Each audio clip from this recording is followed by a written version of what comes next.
रॅलीमध्ये joint झालेलो आहे। आदरणीय मनोजदादा जरांगे पाटलांच्या आंदोलनाला माझा पाठिंबा आहे म्हणून मी आहे।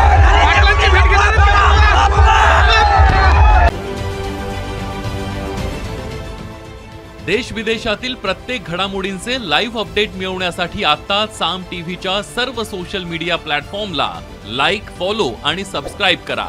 तसंच सर्व नोटिफिकेशनसाठी बेल आयकॉन प्रेस करायला विसरू नका।